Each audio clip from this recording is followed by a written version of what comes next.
और नीतीश कुमार ने 15 अगस्त के भाषण में कह तो दिया है कि अगर घर घर में बिजली नहीं पहुंचा तो 2015 में वोट मांगेंगे नहीं। लेकिन प्रदेश में बिजली की हालत बदतर है। राजीव गांधी विद्युतीकरण योजना का फायदा लोगों तक नहीं पहुंच रहा है। मधेपुरा के कई ग्रामीण इलाकों में ट्रांसफार्मर जल गए हैं। लोगों का कहना है कि घटिया निर्माण के चलते विद्युत आपूर्ति होने ही ट्रांसफार्मर उड़ जाते हैं, जबकि अधिकारी ओवरलोडिंग की बात कहकर किनारा कर लेते हैं। गांव के बीपीएल परिवारों की जिंदगी में उजियारा लाने के लिए बिजली के ये ट्रांसफार्मर और पोल लगाए गए थे, लेकिन लगता है कि इन गरीबों की जिंदगी हक और अधिकार के लिए लड़ते लड़ते अंधेरे में खो जाने के लिए ही बनी है।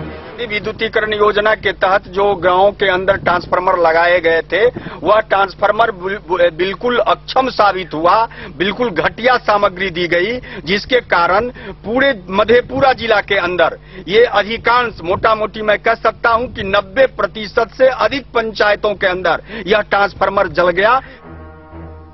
टेक्नो कंपनी के प्रोजेक्ट मैनेजर सिर्फ बिजली के पोल और तार पहुंचाने तक ही अपनी जिम्मेदारी मानते हैं।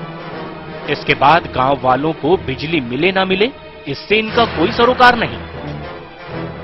252 गांव में जो हम लोगों ने हैंडओवर करके उनको दिया है, उस गांव में हम लोग जो बीपीएल को देते हैं ट्रांसफार्मर पर, एक ट्रांसफार्मर पर 80, 90, 100 तक बीपीएल देते हैं, जिसका 60 वाट जलाने का अधिकार है और प्लस एपीएल नहीं जला सकता है। जिस बिहार गवर्नमेंट के द्वारा हमको लेटर मिलता है, उसके अकॉर्डिंगली हम लोग चेक करवाते हैं। जिसमें टेक्निकल फॉल्ट पाया जाता है उसको हम लोग रिप्लेस कर देते हैं, लेकिन ओवरलोडिंग के कारण जो ट्रांसफार्मर जलता है उसको हम लोग को रिप्लेस करने का अधिकार नहीं है, इसलिए हम लोग नहीं करते। आखिर इनको कौन करेंगे?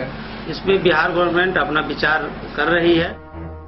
बीपीएल परिवार के घर तक बिजली पहुंचाने की भारत सरकार की ये योजना अधिकारियों के लूट का अड्डा बन गई है, और ये सरकार की लापरवाही का ही नतीजा है कि बिजली गुल है लेकिन अधिकारी चैन की नींद सो रहे हैं। रुद्र नारायण, सहारा समय, मधेपुरा।